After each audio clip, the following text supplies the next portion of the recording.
Muito bem, vamos à tua pergunta, Bush. Vamos lá. Então tá bom. Bem, Tom, eu vou te fazer uma pergunta aqui que é desafiadora. Bom, já te dá uns segundinhos a mais aí, Tom. Já estou respirando aqui. Olha só, aqui está colocado assim, marketing low budget, ou para o pessoal que está nos ouvindo e assistindo, o marketing que tem quase zero, para não dizer dinheiro para investir, né? Precisa gastar muito para fazer um bom marketing? É quase, eu posso falar a minha biografia aqui. Já atuei comentei sobre liderar o marketing de uma companhia quebrada. Então, pior do que low budget é no budget. No budget, é verdade. Então, eu já estive lá. E por isso que a disciplina da mensuração, teste AB e errar rápido, é super válido. Quando você não tem recursos, ou zero recursos, obviamente, o cobertor é curto. Então, o limite entre erro e acerto você ter que acertar mais do que errar. A maneira que eu vejo de você acertar menos do que errar, primeiro, gastando sola de sapato, ouvindo seu cliente. Isso é zero recursos, é zero dinheiro. Você efetivamente... E quando eu falo você, eventualmente você é dono da empresa. Não é delegar isso. Já que não tem orçamento, então vai você, dono da empresa, escutar o que o seu cliente está falando sobre o seu negócio. E aí, mais uma vez, o seu negócio, e eu vou usar os termos que eu utilizei no início, de uma maneira geral, você oferece um produto, você oferece um serviço e você oferece uma imagem. E o cliente, por outro lado, ele te paga, ele tem um custo transacional, que é o valor que ele gasta para receber essa sua oferta. E hoje tem um outro componente de custo transacional importante, que é tempo. Tempo passa a ser uma dimensão valiosa. Mundo ideal para você melhorar o seu negócio, né? Melhorar o seu produto, melhorar a sua imagem, melhorar o seu serviço e, eventualmente, abaixar preço e ser mais rápido. Só que isso é quase uma ficção, você conseguir mexer em todas essas variáveis. Mas o fato é que se você mexe no numerador dessa equação, se você melhora o produto, ou se melhora o serviço, ou melhora a imagem, e já não mexe em preço e o seu tempo continua consistente, você já melhorou a sua oferta e, portanto, muito provavelmente esse cliente vai voltar a comprar de você mais vezes. Tá? E aqui alguns pontos para falar sobre uma mudança na gestão de recursos de marketing que eu vivi com o Spoleto agora, andando no tempo em 2016. Spoleto, durante muitos anos, fez uso de mídias tradicionais. A gente fazia mídias tradicionais, on e offline, naquela época ainda, 2016. Nós tomamos uma decisão ousada em 2016, em fazer uma revolução da marca, onde essa revolução e todos os recursos de marketing foram alocados para essa revolução, começava por melhorar o produto, melhorar a oferta gastronômica, e isso exigia mudar a operação do restaurante. Significava que eu tinha que investir mais em gente. E eu não comunicava isso. Eu peguei todo o recurso de mídia e eu coloquei em desenvolvimento de gente. E melhorei minha cadeia de suprimentos, melhorei o meu produto. Eu dei uma mudada no layout do restaurante porque era importante para o cliente entender que algo tinha mudado. Mas o layout era o menos importante. O que mudou realmente foi a comida. Lembra do piloto? Isso começou em um restaurante. Spoleto Via Parque, junho de 2016, em um restaurante. Rio de Janeiro. Rio de Janeiro.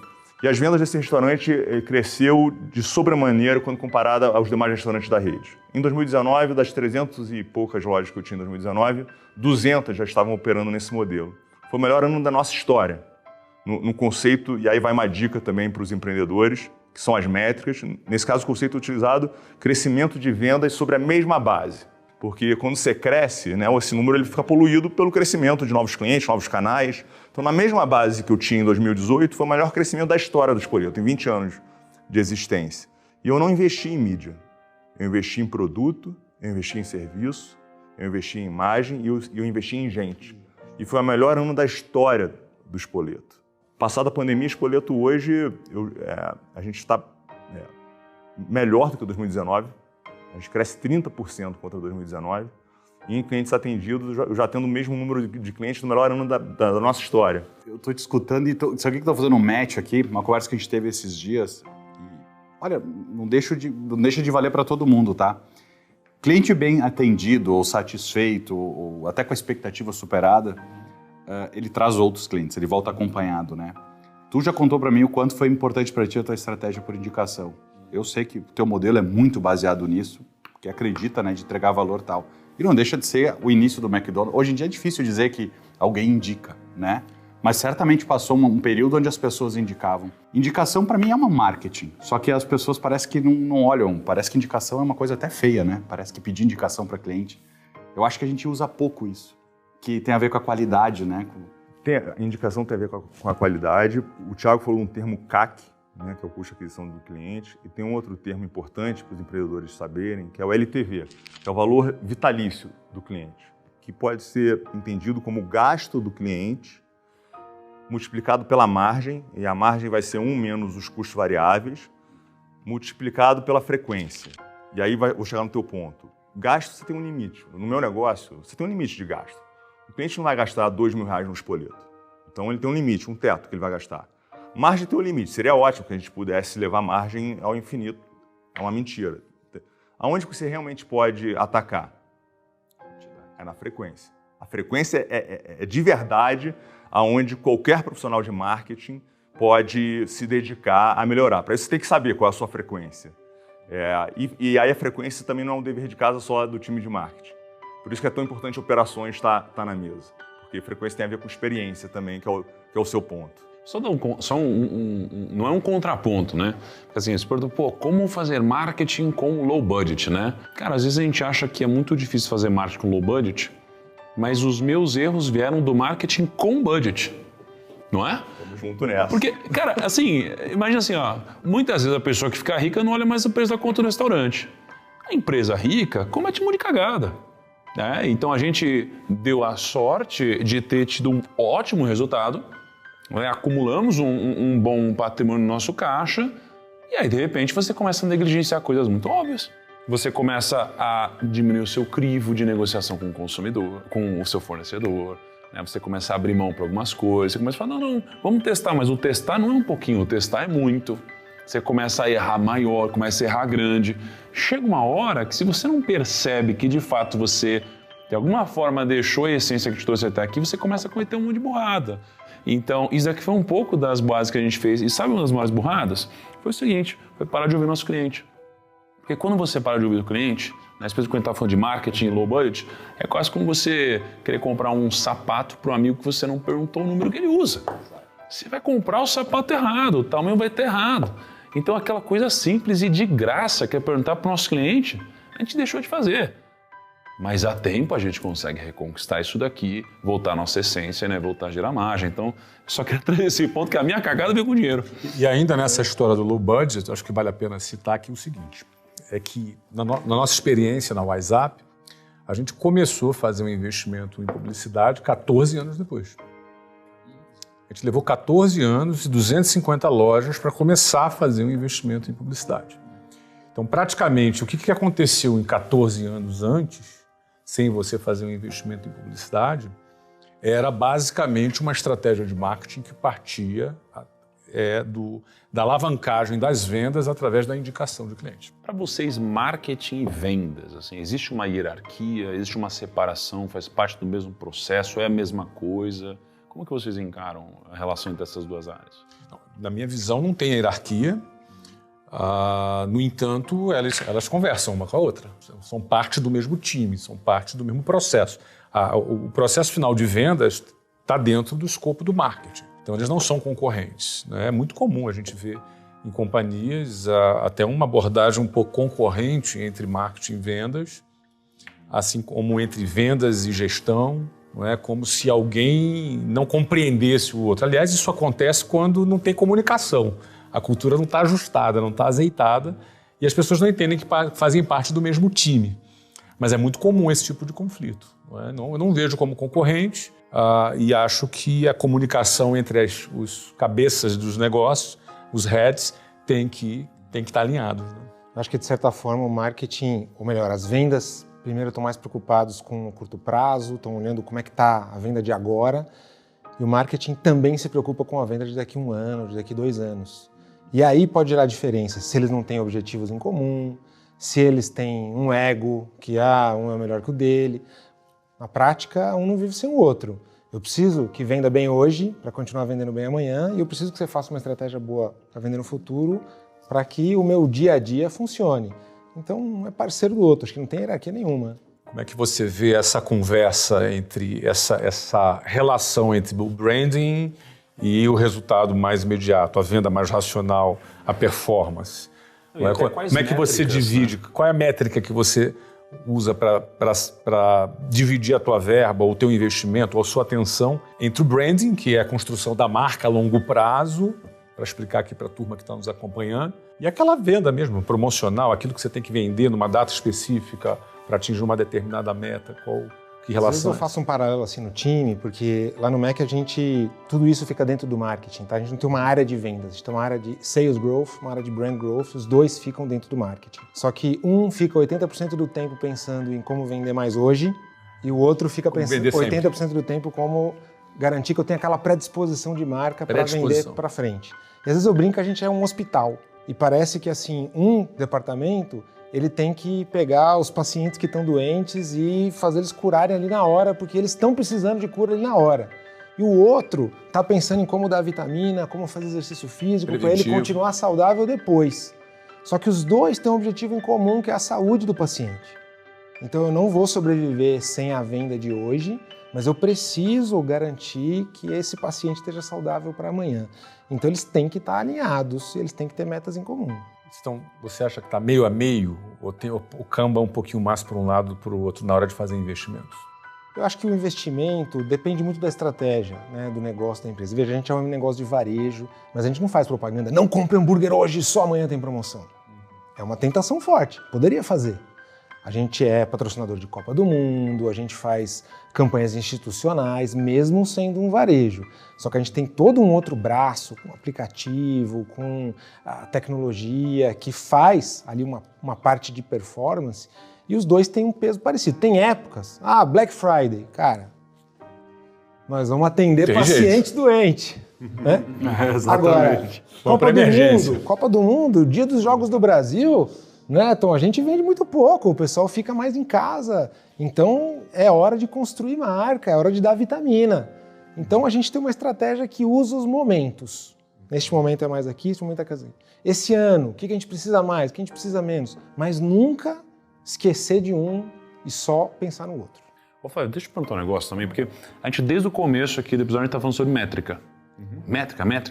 E eu sei que você é um cara muito lógico, a gente já conversou bastante, né, fora daqui.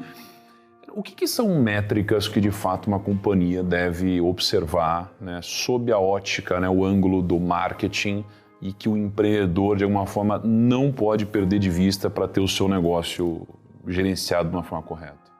A gente está falando de métrica desde o início desse nosso bate-papo aqui. Não é? Na realidade, o que são as métricas? São os dados, né, as informações.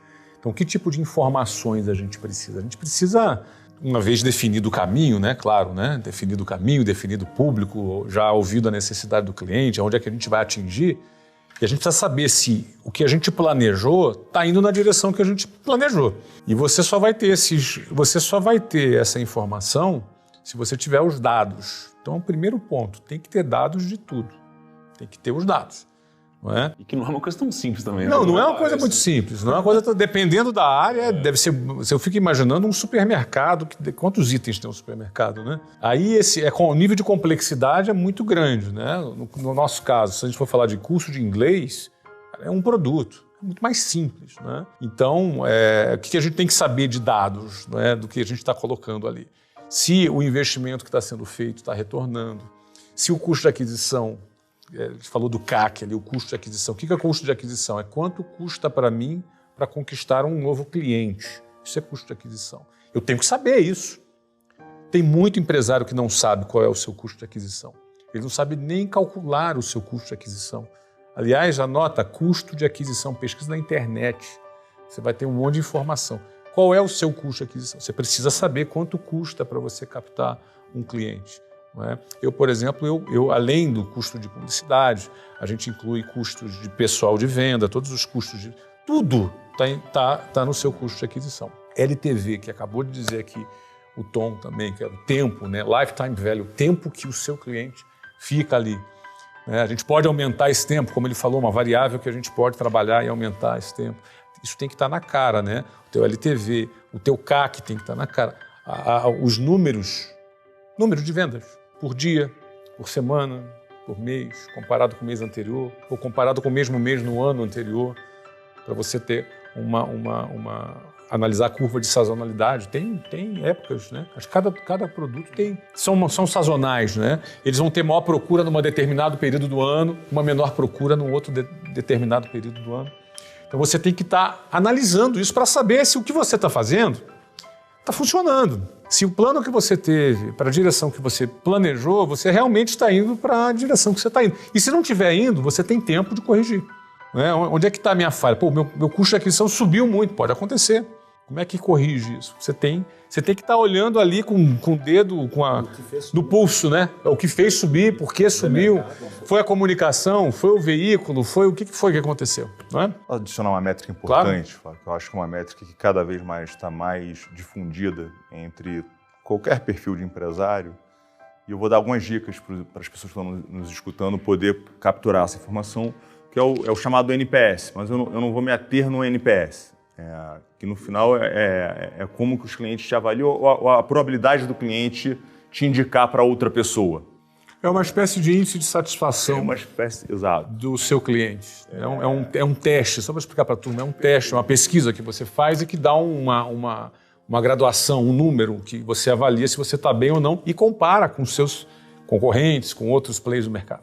E é tão importante, eu estava visitando o escritório do Thiago e eu vi na sala de reunião o NPS colado do lado de fora da sala. Ele me chamou a atenção positivamente, inclusive granulado entre outras categorias da experiência do cliente do negócio do Thiago. Achei incrível, por sinal. E aí, para quem está nos escutando, porque eventualmente pode ter uma dificuldade de capturar essa informação, mas, sim, como é que o seu negócio está sendo avaliado no Google My Business? Porque está lá. Provavelmente o teu negócio já está no Google My Business e as pessoas já estão te dando nota, já estão te ranqueando e, eventualmente, você não está olhando esse indicador. Se o seu negócio está presente em uma plataforma de e-commerce, seja ela qual for, já está lá. O que os clientes estão falando do seu negócio nessa plataforma? Tá? Esse dado está lá. Eventualmente, você tem um canal de e-mail ou um canal, seja qual for, que os clientes possam entrar em contato com o seu negócio. O que eles estão falando sobre o seu negócio? Então, acho que essas são informações. Independente, acho que o NPS é uma maneira simples, mas existem avaliações sobre o seu negócio já publicadas em diferentes canais que eu acho que o empresário tem que tomar o cuidado de consolidar essas informações e melhorar o seu negócio a partir daí. Acho essa uma métrica chave de sucesso. Se eu puder também colocar Eu tenho uma preocupação sobre isso, sabe, Thiago? Porque no mundo que a gente vive, que a gente consegue medir tudo, o que a gente vai ficar olhando? Porque a gente consegue olhar tudo. Imagina um técnico de basquete da NBA. O cara consegue saber quantos segundos a bola fica na mão de cada jogador, qual foi a taxa de acerto de cada jogador na cesta, em cada ponto do campo, quantos metros, quilômetros cada um correu. O cara consegue medir tudo, ficar louco, né? O que medir? Eu acho que eu sugiro um kit básico com 6 coisas, tá? Para quem tem um negócio, uma sugestão. Alguma métrica da sua receita, da sua venda, está crescendo ou não está? Alguma métrica do seu lucro, da sua lucratividade? Alguma métrica da sua participação relativa versus seus concorrentes? Se você está só indo bem porque está todo mundo indo bem, ou você que está realmente colhendo o fruto disso? Alguma métrica da saúde da sua marca, e pode até ser a satisfação do cliente, mas algo que meça se a sua marca está saudável, como KPI de marketing. E os últimos 2, aí sai um pouquinho do óbvio, mas eu sugiro medir mais de perto as suas apostas e os seus gargalos. E aí cada um pode pensar o que é. Não adianta só você olhar o número geral de vendas, o número geral de lucro, performance relativa versus concorrentes e se a saúde da sua marca. Você tem algumas apostas, você fez algumas estratégias, falar, eu vou crescer mais aqui, aqui e aqui. Isso eu vou olhar mais de perto. E você sabe que você tem alguns gargalos. Você tem alguns pontos e fala, cara, todo fim do mês eu não consigo entregar o produto ali, eu tenho um problema ali na entrega. Aquilo ali também eu vou olhar de perto. Então eu sugiro olhar essas 6 coisas e aí cada um pode pensar bem qual é a melhor métrica para o seu negócio. De receita, de lucratividade, de participação de mercado, de satisfação ou de saúde da marca, apostas e gargalos. Tom, agora você vai perguntar pro Thiago Nigro. Vamos lá. Olha aí, é pra Agora, ele. vamos lá. É, olha aí. Tem o Flávio também, não. O Flávio não foi Eu já perguntado. respondi dele, eu já respondi a primeira pergunta. Vamos lá, Thiagão, você tá ganhando tempo, hein, Thiagão? Demorou mais que 3 segundos, eu achei. Olha só, é que essa nós acabamos de debater. Então tira outra, tira outra. Tira outra. Tem uma pergunta que eu não posso deixar de fazer antes de a gente terminar Claro, aqui, tá? claro. Só pra gente deixar claro. Vamos lá, essa é boa pro Thiagão. Thiagão, o que é o marketing que gera valor? O marketing que gera valor, né? As coisas que acho que mais me alegraram na vida, não, as que mais me alegraram não, as coisas que mais me destruíram na vida foram as coisas que elas não supriram as minhas expectativas. Então, a forma da frustração é provavelmente a expectativa menos a realidade, não é? Então, eu tive uma situação onde eu achei que eu ia, de alguma forma, colocar 10 milhões de reais no meu bolso. Eu não coloquei algo próximo de 1 milhão, nesse caso, o que era um bom dinheiro, mas a minha frustração foi tremenda. E já tive casos onde eu não esperava que eu ia fazer muito dinheiro. E eu fiz menos do que esse valor, mas eu fiquei muito mais feliz, né? Então, a sua felicidade ou a sua tristeza geralmente não está atrelada a ter um bom resultado ou um mau resultado, está atrelada à expectativa de que você colocou alguma coisa, não é? Então, existem vários vieses, né, que acabam definindo as tomadas de decisões que a gente vai fazer, né? E geralmente esses vieses são emocionais, né? Por quê? Porque, de fato, o que toma a decisão muitas vezes é o nosso lado emocional, porque a gente tem 1 bilhão de coisas acontecendo ao mesmo tempo e a gente acaba pegando coisas que já aconteceram no passado e trazendo para o presente e faz a gente tomar uma decisão, né, de uma forma que a nossa mente aprendeu, né, a tomar. Um desses vieses, né, ele é chamado de pico-fim. E o viés de pico-fim é muito interessante porque ele geralmente é um viés que diz que o que aconteceu num período mais recente tem mais peso do que aconteceu antes. Um filme de Hollywood geralmente tem as explosões e o desfecho e a emoção no final do filme. Então, geralmente, o final tem a melhor parte do filme, né? Mas eu gosto muito de filme de suspense. E, geralmente, muitos filmes de suspense misturado com terror, o filme é incrível e o final é horrível. E eu odeio o filme. O filme que eu adorei por 99% do tempo, eu odeio por causa de 1% do final. Então já teve um restaurante que eu amei o restaurante, a comida estava incrível, estava tudo incrível.